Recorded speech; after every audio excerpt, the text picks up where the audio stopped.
ಶ್ರೀ ಗಣಪತಿ ಶಾರದಾ ಗುರುಭ್ಯೋ ನಮಃ. ಗುರುಬ್ರಹ್ಮ ಗುರುರ್ವಿಷ್ಣು ಗುರುದೇವೋ ಮಹೇಶ್ವರ ಗುರು ಸಾಕ್ಷಾತ್ ಪರಬ್ರಹ್ಮ ತಸ್ಮೈ ಶ್ರೀ ಗುರವೇ ನಮಃ. ಶ್ರೋತೃಗಳಿಗೆ ಶ್ರೀ ಸಚ್ಚಿದಾನಂದೇಂದ್ರ ಸರಸ್ವತಿ ಸ್ವಾಮಿಗಳವರು ನೀಡಿರುವ ಭಗವದ್ಗೀತೆ ಕುರಿತಾದ ಉಪನ್ಯಾಸ ಮಾಲಿಕೆಯಲ್ಲಿ ಗೀತೆಯ ಸಾರವು ಅದಕ್ಕೆ ಅಧಿಕಾರಿಗಳು ಎಂಬ 194ನೆಯ ಉಪನ್ಯಾಸಕ್ಕೆ ಸ್ವಾಗತ. ಭಗವಂತನು ಗೀತಾರ್ಥವನ್ನು ಉಪಸಂಹಾರ ಮಾಡಿ ಹೀಗೆ ನಿನಗೆ ಜ್ಞಾನವನ್ನು ಹೇಳಿರುತ್ತೇನೆ, ಇದನ್ನು ವಿಮರ್ಶೆ ಮಾಡಿ ನಿನ್ನ ಇಚ್ಛೆಯಂತೆ ಮಾಡು ಎಂದಿರುತ್ತಾನೆ. ತತ್ವವನ್ನು ಏನಾದರೂ ಮಾಡಿ ಮತ್ತೊಬ್ಬರಿಗೆ ತಿಳಿಯಿಸುವುದಕ್ಕೆ ಬರುವುದಿಲ್ಲ. ಅವರವರಿಗೆ ಅದು ವಿಮರ್ಶೆಯಿಂದ ತಿಳಿಯಬೇಕು. ಜ್ಞಾನವು ವಸ್ತು ತಂತ್ರವಾದ್ದರಿಂದ ಅದನ್ನು ಸುಮ್ಮನೆ ತಿಳಿಯಬಹುದೇ ಹೊರತು ಹೀಗೆ ತಿಳಿದುಕೊಳ್ಳಬೇಕೆಂದು ಬಲಾತ್ಕರಿಸುವುದಕ್ಕೆ ಆಗುವುದಿಲ್ಲ. ನಾನು ಹೇಳಿದಂತೆ ಮಾಡು, ಅಥವಾ ನಿನ್ನ ಪ್ರಕೃತಿಗೆ ವಶನಾಗಿ ನಡೆದು ತಪ್ಪು ಹಾದಿಗೆ ಹೋಗಿ ಕೆಡುವುದಾದರೆ ಕೆಡು ಎಂದು ಭಗವಂತನು ಹೇಳಿರುತ್ತಾನೆ. ಗೀತೆಯು ಪ್ರವರ್ತಕವಲ್ಲ ಎಂಬುದು ಈ ವಾಕ್ಯದಿಂದಲೂ ಗೊತ್ತಾಗುತ್ತದೆ. ಏಕೆಂದರೆ ಭಗವಂತನು ಏನಾದರೂ ಮಾಡಿ ಅರ್ಜುನನನ್ನು ಬಲಾತ್ಕಾರದಿಂದ ಯುದ್ಧದಲ್ಲಿ ತೊಡಗಿಸಬೇಕೆಂದಿದ್ದರೆ ತಿಳಿದಂತೆ ಮಾಡು ಎನ್ನುತ್ತಿರಲಿಲ್ಲ. ಸರಿಯಾದ ದಾರಿಯನ್ನು ತೋರಿಸಿದರೆ ವಿವೇಕಿಯಾದವನು ಅದನ್ನೇ ಅನುಸರಿಸುತ್ತಾನೆ. ಅದರಂತೆ ಅರ್ಜುನನಿಗೆ ಭಗವಂತನ ಉಪದೇಶವು ಮಾರ್ಗದರ್ಶಕವಾಯಿತು. ವಿವೇಕಿಯಾದ್ದರಿಂದ ಅರ್ಜುನನು ಸನ್ಮಾರ್ಗವನ್ನೇ ಅನುಸರಿಸಿದನು. ಒಳ್ಳೆಯದನ್ನು ಒಂದು ಸಲ ಹೇಳಿದರೆ ಸಾಲದು. ಅದರಿಂದ ಭಗವಂತನು ಮತ್ತೆ ಮತ್ತೆ ಅವಧಾರಣೆ ಮಾಡಿ ಹೇಳುತ್ತಿದ್ದಾನೆ.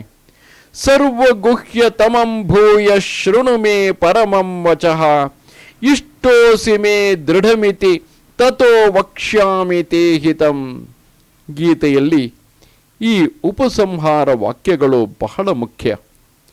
ರೈಲಿಗೆ ತನ್ನವರನ್ನು ಕಳುಹಿಸಿಕೊಡುವುದಕ್ಕೆ ಬಂದವರು ಮೊದಲೇ ವಿಸ್ತಾರವಾಗಿ ಹೇಳಿದ್ದನ್ನೇ ರೈಲು ಹೊರಡುವುದರೊಳಗೆ ಸಂಕ್ಷಿಪ್ತ ವಾಕ್ಯದಿಂದ ಇದನ್ನು ಮಾತ್ರ ಮರೆಯದಿರು ಎಂದು ನೆನಪು ಕೊಡುವಂತೆ ಭಗವಂತನು ಮತ್ತೊಂದು ಸಲ ನಿನಗೆ ಹಿತವಾದದ್ದನ್ನು ಹೇಳುತ್ತೇನೆ. ನೀನು ನನಗೆ ಬಹಳ ಇಷ್ಟನಾದವನು, ಆದ್ದರಿಂದ ಇದನ್ನು ಹೇಳುತ್ತೇನೆ ಎಂದು ವಿಷಯದ ಕಡೆಗೆ ಅರ್ಜುನನ ಮನಸ್ಸನ್ನು ಎಳೆದುಕೊಂಡು ಹೇಳುತ್ತಿದ್ದಾನೆ.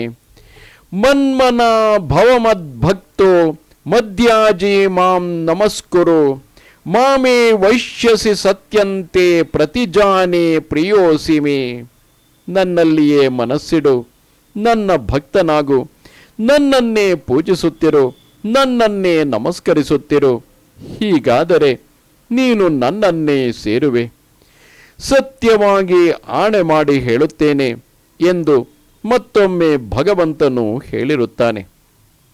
ಈ ಶ್ಲೋಕವನ್ನು ಗೀತಾ ಪಾರಾಯಣ ಮಾಡುವವರು ಯಾರೂ ಮರೆಯಕೂಡದು. ನೀನು ನನ್ನನ್ನೇ ಮನಸ್ಸಿನಲ್ಲಿಟ್ಟುಕೊಂಡರೆ ನನ್ನನ್ನೇ ಸೇರುವೆ.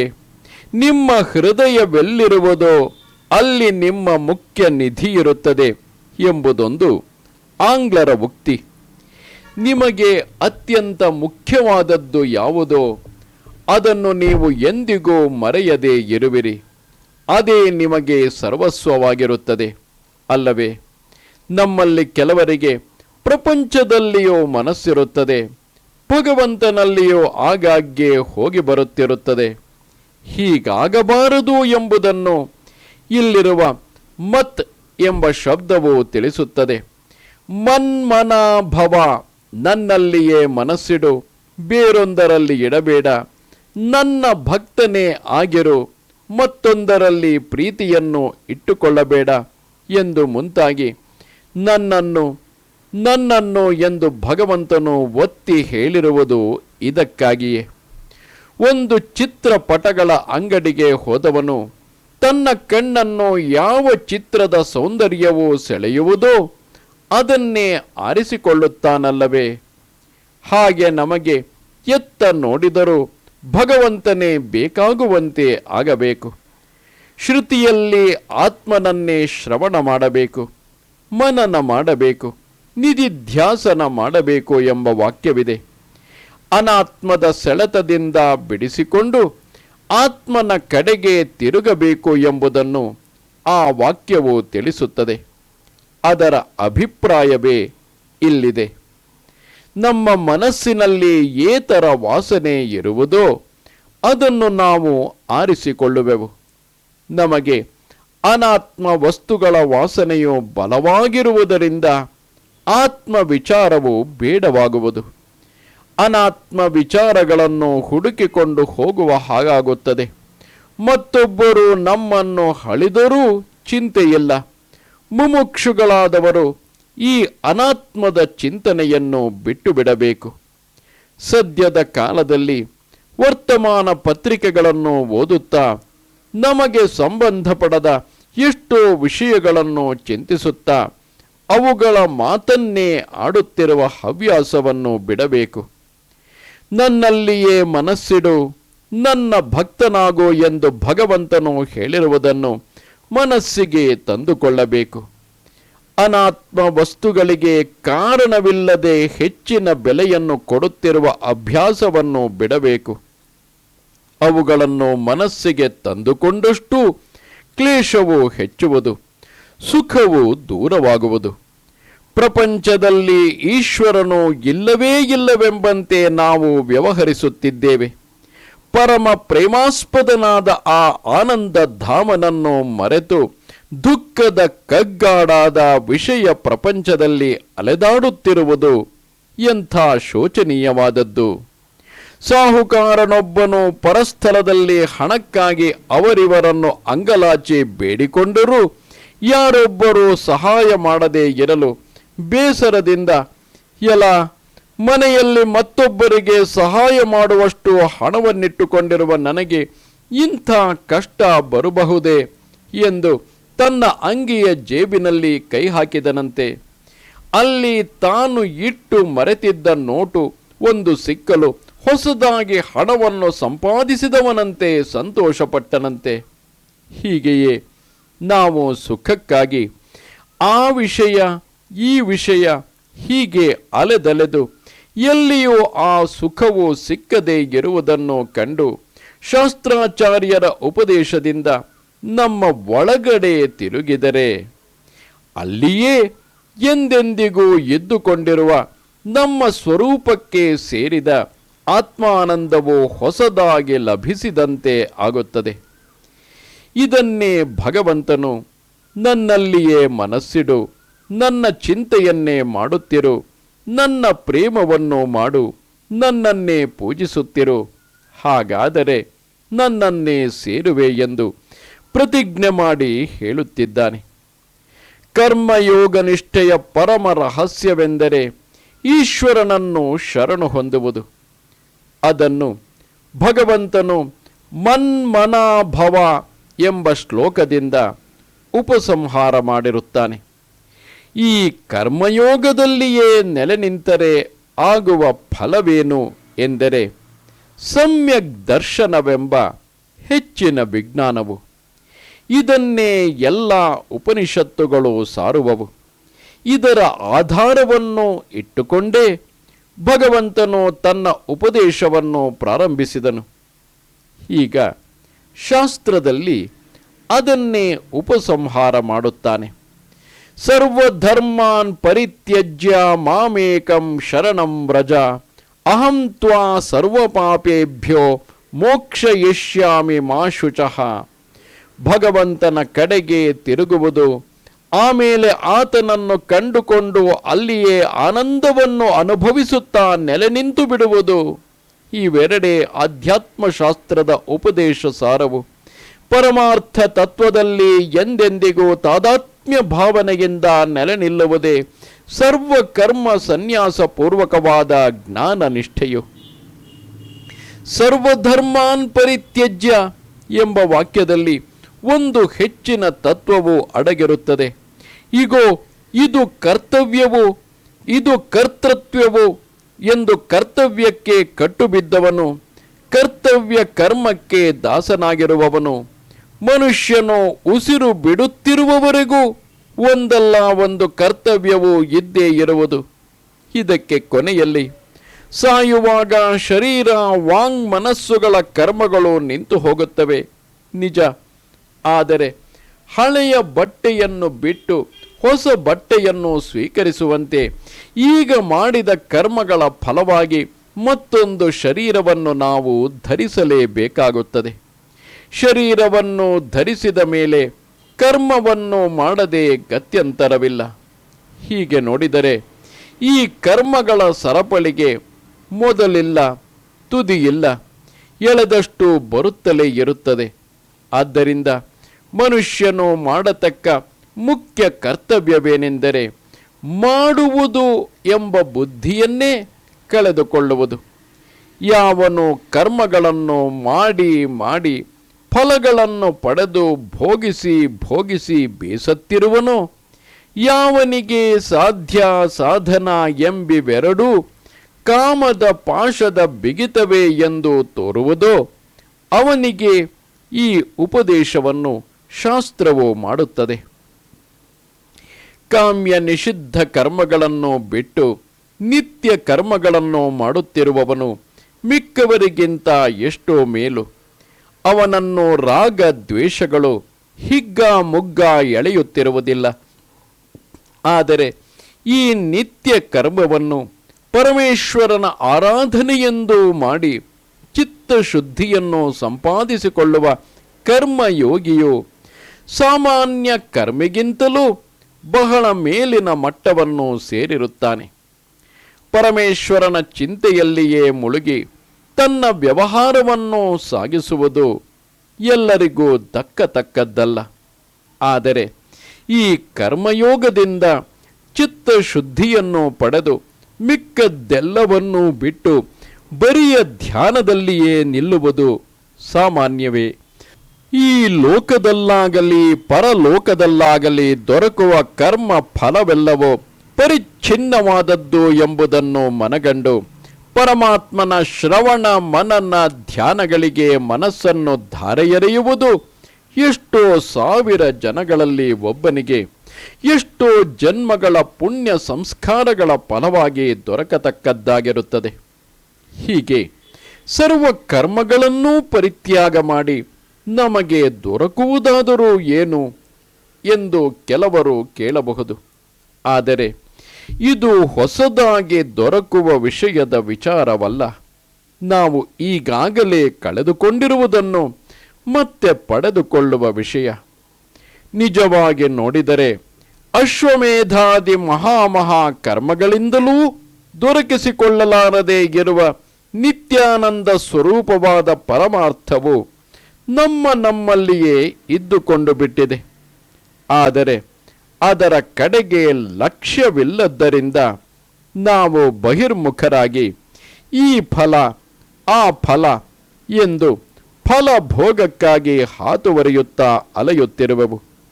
ಎಂಥ ಕರ್ಮವನ್ನು ಮಾಡಿದರೂ ಪರಿಚ್ಛಿನ್ನವೇ ಆಗಿರುವುದರಿಂದ ಅದು ಪರಿಚ್ಛಿನ್ನವಾದ ಫಲವನ್ನು ಕೊಟ್ಟೀತೇ ಹೊರತು ಅನಂತವಾದ ಫಲವನ್ನು ಎಂದಿಗೂ ಕೊಡಲಾರದು. ಇದಲ್ಲದೆ ನಮ್ಮ ಸ್ವರೂಪಕ್ಕೆ ಹತ್ತಿಕೊಂಡಿರುವ ಈ ಅನಂತಾನಂದವು ನಮಗೆ ಹೊರಗೆ ಎಲ್ಲಿ ತಾನೇ ದೊರಕೀತು? ಕೆಟ್ಟ ಕರ್ಮದಿಂದ ಕೆಟ್ಟ ಫಲವು ದೊರಕುವಂತೆ ಒಳ್ಳೆಯ ಕರ್ಮದಿಂದ ಒಳ್ಳೆಯ ಫಲವು ದೊರಕಬಹುದು. ಲೋಕದಲ್ಲಿ ದುಃಖವು ತಾರತಮ್ಯದಿಂದ ಕಾಣುವಂತೆ ಸುಖವು ತಾರತಮ್ಯದಿಂದಲೇ ಕಾಣುತ್ತಿರುವುದು. ದುಃಖವು ಅಧರ್ಮದ ಫಲ, ಸುಖವು ಧರ್ಮದ ಫಲ. ಆದ್ದರಿಂದ ನಾವು ಮಾಡುವ ಧರ್ಮ ಅಧರ್ಮಗಳ ತಾರತಮ್ಯಕ್ಕೆ ಅನುಗುಣವಾಗಿ ಸುಖ ದುಃಖಗಳು ತಾರತಮ್ಯದಿಂದ ದೊರಕುವವು ಎಂಬುದು ನಿರೀಕ್ಷಿಸತಕ್ಕದ್ದೇ ಆಗಿದೆ. ನಾವು ಅಂಜಿಕೆಯಿಂದ ಕೆಟ್ಟ ಕರ್ಮವನ್ನು ಬಿಡಬಹುದು, ಅಥವಾ ಆಶೆಯಿಂದ ಒಳ್ಳೆಯ ಕರ್ಮವನ್ನು ಮಾಡಬಹುದು. ಈ ಎರಡೂ ಒಂದೇ, ತಮ್ಮ ತಮ್ಮ ಪರಿಚ್ಛಿನ್ನ ಫಲವನ್ನು ಕೊಟ್ಟು ಮತ್ತೆ ಮತ್ತೆ ನಮ್ಮನ್ನು ಕರ್ಮದಲ್ಲಿ ತೊಡಗಿಸುತ್ತಿರುವವು. ಇದನ್ನು ಅರಿತು ಈ ಕರ್ಮ ಫಲ ಪ್ರಬಂಧವನ್ನೇ ಮೀರಿರಬೇಕೆಂಬ ಪರಮ ವಿರಕ್ತಿಯು ಯಾವ ಮಹಾತ್ಮನಿಗೆ ಬರುತ್ತದೆಯೋ ಆತನು, ಭಗವಂತ, ನನಗೆ ಕೆಟ್ಟ ಕರ್ಮವನ್ನು ಮಾಡಿ ದುಃಖವನ್ನು ಅನುಭವಿಸುವುದೂ ಬೇಕಿಲ್ಲ, ಒಳ್ಳೆಯದನ್ನು ಮಾಡಿ ಸುಖವನ್ನು ಅನುಭವಿಸುವುದು ಬೇಕಿಲ್ಲ, ಕರ್ಮವನ್ನು ಮಾಡುವುದು, ಫಲವನ್ನು ಅನುಭವಿಸುವುದು, ಈ ಹಂಬಲನ್ನೇ ತಪ್ಪಿಸಿಬಿಡು ಎಂದು ದೈನ್ಯದಿಂದ ಬೇಡಿಕೊಳ್ಳುವನು. ಅಂಥ ಪುರುಷ ಧೌರೇಯನಿಗೆ ಈ ಸರ್ವಧರ್ಮ ಪರಿತ್ಯಾಗೋಪದೇಶವು ಅರ್ಥವಾಗುವುದು. ಭಕ್ತಿ, ಜ್ಞಾನ ಎಂಬಿವು ಗೀತೆಯಲ್ಲಿ 2 ಅಣಿಮುತ್ತುಗಳಂತಹ ಉಪದೇಶಗಳು. ಇವುಗಳಲ್ಲಿ ವ್ಯವಹಾರಕ್ಕಿಂತಲೂ ಭಗವಂತನಿಗೆ ಹೆಚ್ಚಿನ ಸ್ಥಾನವಿರುವುದು. ಜನರು ಸಾಮಾನ್ಯ ವ್ಯವಹಾರದಲ್ಲಿ ಭಗವಂತನನ್ನು ಪೂರ್ಣವಾಗಿ ಕೈಬಿಟ್ಟಿರುತ್ತಾರೆ. ಆದರೆ ವಿವೇಕಿಗಳಾದವರಿಗೆ ಭಗವಂತನೊಬ್ಬನೇ ಗತಿ. ಆತನ ಸ್ಮರಣೆ ಇಲ್ಲದ ಯಾವ ವ್ಯವಹಾರವೂ ಬೇಡ. ಯಾವ ಮಹನೀಯರಿಗೆ ಈ ಮನಸ್ಥಿತಿಯು ದಕ್ಕಿರುವುದೋ ಅಂಥವರು ಭಗವಂತನೊಬ್ಬನನ್ನೇ ಶರಣು ಹೊಕ್ಕಿರುತ್ತಾರೆ. ಅವರಿಗೆ ಯಾವ ವ್ಯವಹಾರವೂ ರುಚಿಸುವುದಿಲ್ಲ. ಅವರಿಗೆ ಭಗವಂತನೊಬ್ಬನೇ ಬೇಕು. ಮಾಡುವ ಕರ್ಮವು ಭಗವಂತನಿಗಾಗಿ, ಮಾಡುವ ವಿಚಾರವು ಭಗವಂತನ ವಿಷಯ. ಅವರ ಹಂಬಲೆಲ್ಲ ಭಗವಂತನ ವಿಷಯವೇ ಆಗಿರುತ್ತದೆ. ಅಂಥವರಿಗೆ ಕರ್ಮದ ಹಂಗೇ ಇಲ್ಲದಂತೆ ಆ ಭಗವಂತನು ಅನುಗ್ರಹಿಸುತ್ತಾನೆ. ಪಾಪದಂತೆಯೇ ಪುಣ್ಯವು ಪಾಪವೇ, ಅದು ಬಂಧವೇ ಎಂಬ ಉತ್ತಮವಾದ ತಿಳಿವಳಿಕೆಯನ್ನು ಅವರಿಗೆ ಅನುಗ್ರಹಿಸುತ್ತಾನೆ. ನಿಜವಾಗಿ ನೋಡಿದರೆ ಪಾಪ, ಪುಣ್ಯ, ಕ್ರಿಯೆ, ಕಾರಕ, ಫಲ ಒಂದು ಪರಮಾರ್ಥವಾಗಿ ಇಲ್ಲವೇ ಇಲ್ಲ. ಇದೆಲ್ಲ ಮಾಯೆಯ ಹುಸಿ ನೋಟಗಳಂತೆ, ಕನಸಿನಲ್ಲಿ ಕಾಣುವ ಟೊಳ್ಳು ತೋರಿಕೆಗಳಂತೆ. ಇವುಗಳಲ್ಲಿ ನಿಜವಾದ ಸಾರವೇನೂ ಇಲ್ಲವೇ ಇಲ್ಲ. ಅಥವಾ ಸಾರವಿಲ್ಲ ಎಂದೇಕೆ ಹೇಳುವುದು? ಎಲ್ಲಕ್ಕೂ ಸಾರವು ಆ ಭಗವಂತನೇ. ವಾಸುದೇವನೆಂಬ ಭಗವತ್ ತತ್ವದಲ್ಲಿಯೇ ಈ ಕ್ರಿಯಾಕಾರಕ ಫಲರೂಪವಾದ ಪ್ರಪಂಚವು ಸಾಂಸಾರಿಕರಿಗೆ ಭ್ರಾಂತಿಯಿಂದ ತೋರುತ್ತಿರುವುದು. ನಿಜವಾಗಿ ಭಗವಂತನೊಬ್ಬನಲ್ಲದೆ ಮತ್ತೆ ಯಾವುದೊಂದು ಇಲ್ಲವೇ ಇಲ್ಲ ಎಂಬ ಪರಮಾರ್ಥವನ್ನು ಇಂಥ ಪರಭಕ್ತರಿಗೆ ಆ ಭಗವಂತನು ಅನುಗ್ರಹಿಸುತ್ತಾನೆ. ಅವರಿಗೆ ಪುಣ್ಯ ಪಾಪಗಳಿಂದ ಬಿಡುಗಡೆಯು ಆತ್ಯಂತಿಕವಾಗಿ ಆಗಿಬಿಡುತ್ತದೆ. ಇನ್ನು ಮೇಲೆ ಅವರಿಗೆ ಯಾವ ಶೋಕವೂ ಇಲ್ಲ, ಯಾವ ಮೋಹವೂ ಇಲ್ಲ. ಅವರು ಯಾವುದೊಂದನ್ನು ಹೊಸದಾಗಿ ಅರಿತುಕೊಳ್ಳಬೇಕಾದದ್ದು ಉಳಿದಿರುವುದಿಲ್ಲ. ಮಾಡಬೇಕಾದ ಯಾವುದೊಂದು ಕರ್ತವ್ಯವೂ ಇರುವುದಿಲ್ಲ. ನೀಗಿಕೊಳ್ಳಬೇಕಾದ ಯಾವ ದುಃಖವೂ ಇರುವುದಿಲ್ಲ. ಪಡೆದುಕೊಳ್ಳಬೇಕಾದ ಯಾವ ಸುಖವೂ ಇರುವುದಿಲ್ಲ. ಇದೇ ಸಮ್ಯಕ್ ಜ್ಞಾನದಿಂದ ದೊರೆಯುವ ಸದ್ಯೋಮುಕ್ತಿ. ಈ ತತ್ವಜ್ಞಾನವನ್ನು ಇದರ ಉಪಾಯವಾದ ಕರ್ಮಯೋಗವನ್ನು ಯಾರಿಗೆ ಹೇಳಬೇಕು? ಇದನ್ನು ಶ್ರವಣ ಮಾಡಿ ಇದರ ಲಾಭವನ್ನು ಪಡೆಯುವುದಕ್ಕೆ ಅರ್ಹರು ಯಾರು ಎಂದರೆ ಭಗವಂತನು ಹೀಗೆನ್ನುತ್ತಿದ್ದಾನೆ. ಇದಂತೆ ನಾ ತಪಸ್ಕಾಯ ನಾ ಭಕ್ತಾಯ ಕದಾಚನ ನಾಚು ಶುಶ್ರೂಷವೇ ವಾಚ್ಯಂ ನಚ ಮಾಂ ಯೋಭ್ಯಸೂಯತಿ. ಇದನ್ನು ತಪಸ್ಸಿಲ್ಲದವನಿಗೆ ಹೇಳದಿರು, ಭಕ್ತನಲ್ಲದವನಿಗೆ ಹೇಳದಿರು, ಶುಶ್ರೂಷೆಯನ್ನು ಮಾಡದವನಿಗೆ ಹೇಳಬಾರದು, ನನ್ನಲ್ಲಿ ಅಸೂಯೆ ಇರುವವನಿಗೂ ಹೇಳಬಾರದು. ಅಧಿಕಾರಿ ಗುಣಗಳು ಯಾವನಲ್ಲಿ ಇರುವವೋ ಅವನಿಗೆ ಮಾತ್ರವೇ ಹೇಳಬೇಕು. ಅವು ಇಲ್ಲದವನಿಗೆ ಎಂದಿಗೂ ಹೇಳಬಾರದು ಎಂದರ್ಥ. ಮೊಟ್ಟ ಮೊದಲನೆಯದಾಗಿ ತಪಸ್ಸು ಇಲ್ಲದವನಿಗೆ ಹೇಳಬಾರದು. ಇಲ್ಲಿ ತಪಸ್ಸೆಂದರೆ ಏನು? ಕೇವಲ ಕೃಚ್ಛ್ರ ಚಾಂದ್ರಾಯಣಗಳನ್ನು ಅಧಿಕಾರ ಕಾರಣವೆಂದು ಇಲ್ಲಿ ಗ್ರಹಿಸಿರುವುದಿಲ್ಲ.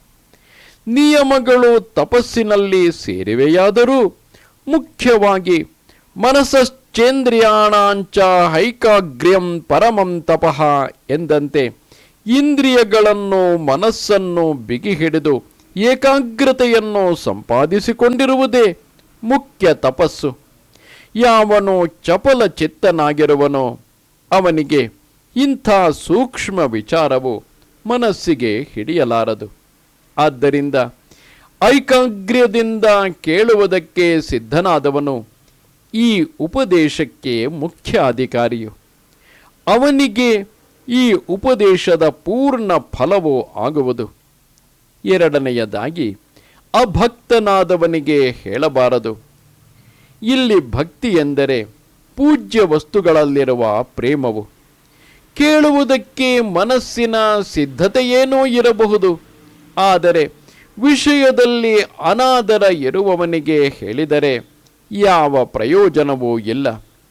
ಗುರುದೇವತಾ ಭಕ್ತಿ ಇಲ್ಲದವನಿಗೆ ಉಪದೇಶವು ಹೇಗೆ ತಾನೇ ಮನದಟ್ಟಾದೀತು?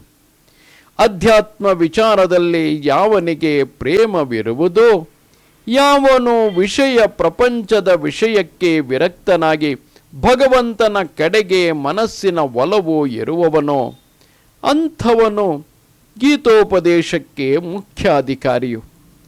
ಅಂಥವನಿಗೆ ಈ ಉಪದೇಶದ ಫಲವು ಲಭಿಸುವುದು. ಮೂರನೆಯದಾಗಿ ಶುಶ್ರೂಷ ಮಾಡದವನಿಗೆ ಹೇಳಬಾರದು. ಇಲ್ಲಿ ಶುಶ್ರೂಷೆ ಏತಕ್ಕೆ? ತತ್ವವನ್ನು ತನ್ನ ಸೇವೆ ಮಾಡಿದವನಿಗೆ ಹೇಳಬೇಕೆ ಎಂದು ಕೆಲವರು ಕೇಳುತ್ತಾರೆ.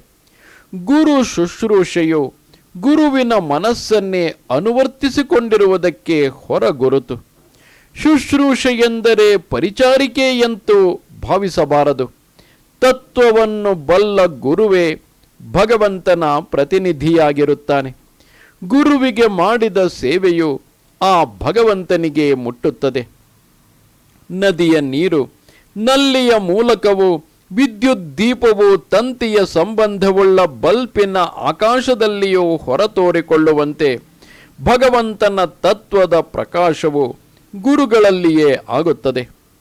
ದೊಡ್ಡ ದೊಡ್ಡ ಜಲಾಶಯಗಳಿಂದ ತಂದ ನೀರನ್ನು ಹಂಡೆ, ಕೋಳದಪ್ಪಲೆ ಮುಂತಾದ ದೊಡ್ಡ ಪಾತ್ರೆಗಳಲ್ಲಿ ತುಂಬಿಟ್ಟುಕೊಂಡಿದ್ದು ಬೇಕಾದಾಗ ತಂಬಿಗೆ ಮುಂತಾದವುಗಳಿಂದ ತೆಗೆದುಕೊಂಡು ಉಪಯೋಗಿಸಿಕೊಳ್ಳುವಂತೆ ಎಲ್ಲೆಲ್ಲಿಯೂ ತುಂಬಿರುವ ಪರಮಾತ್ಮನೆಂಬ ಆನಂದ ಸಾಗರದ ಅಮೃತವನ್ನು ಸದ್ಗುರುವೆಂಬ ಪಾತ್ರದಿಂದಲೇ ನಾವು ತೋಡಿಕೊಳ್ಳಬೇಕಾಗಿರುತ್ತದೆ.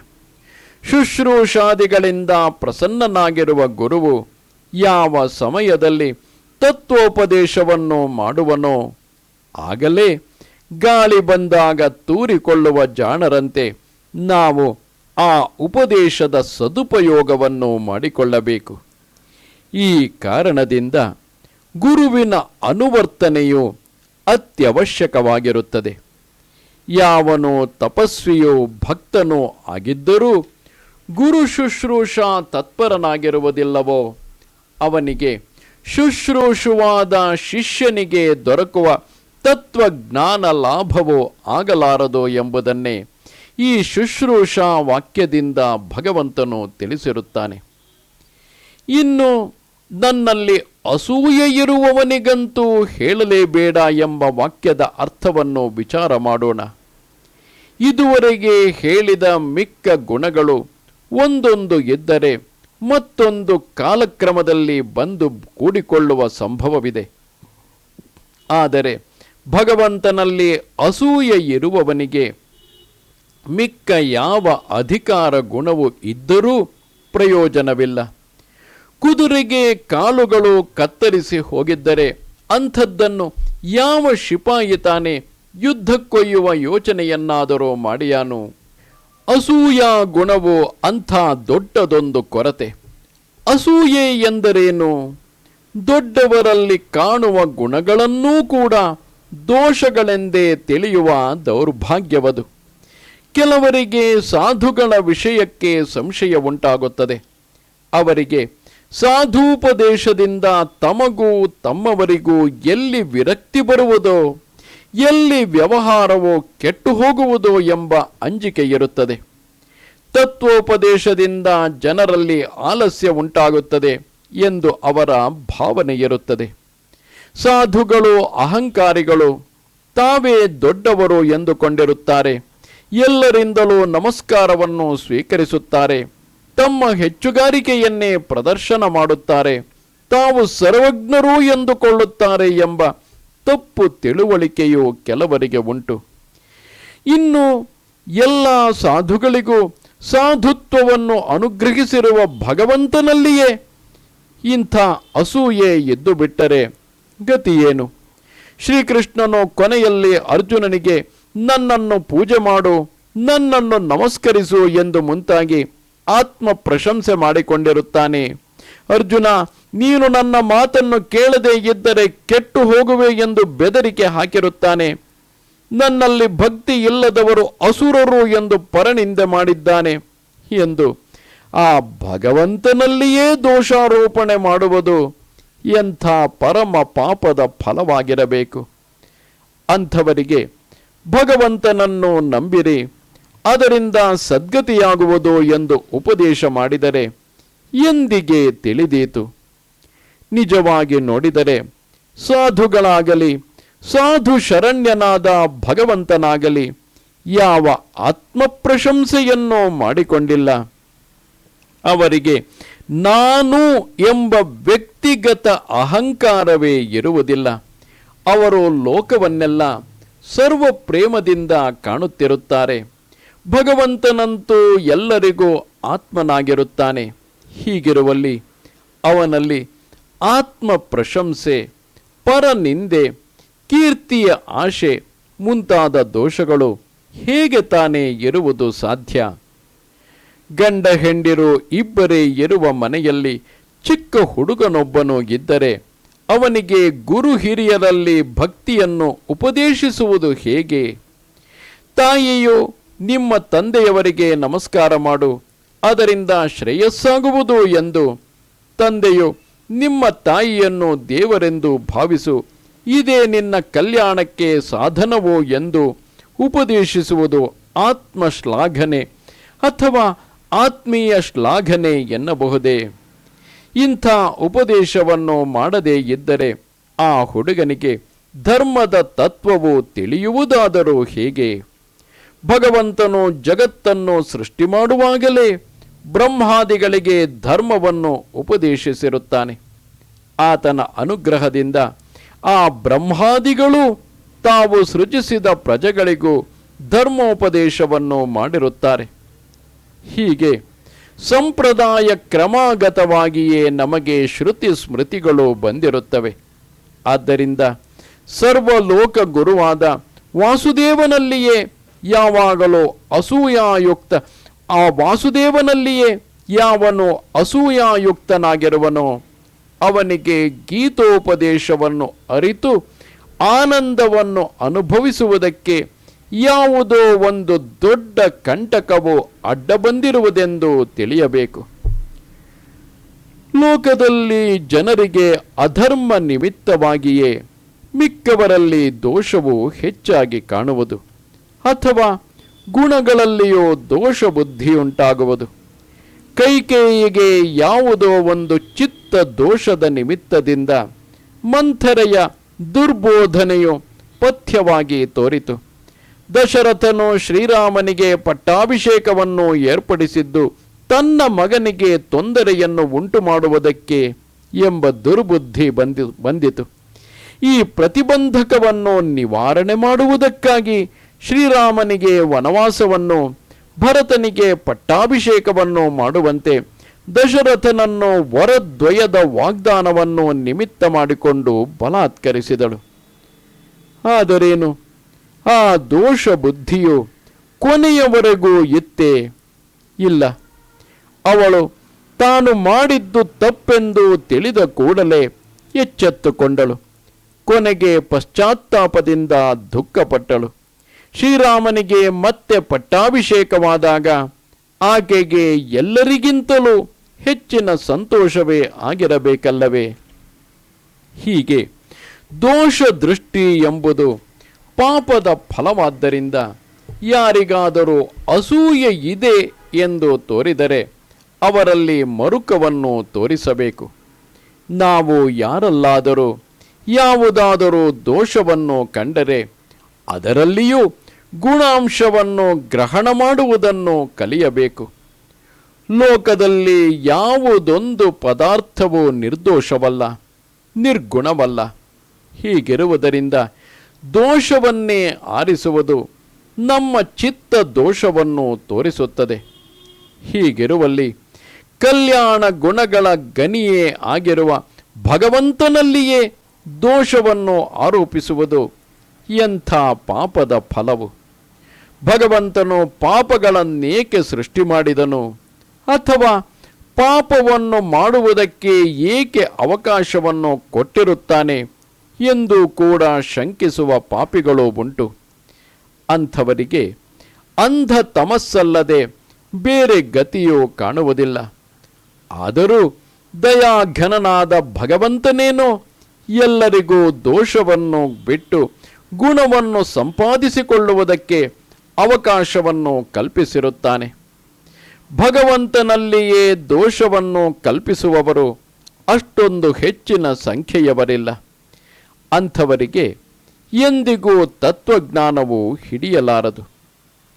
ಈ ಸಂದರ್ಭದಲ್ಲಿ ಶ್ರೀ ಶಂಕರ ಭಗವತ್ಪಾದರವರು ಗೀತೋಪದೇಶಕ್ಕೆ ಯಾರು ಅಧಿಕಾರಿಗಳು ಎಂಬುದನ್ನು ಕುರಿತು ಬರೆದಿರುವುದನ್ನು ಮನಸ್ಸಿಗೆ ತಂದುಕೊಳ್ಳುವುದರಿಂದ ಪ್ರಯೋಜನವುಂಟು.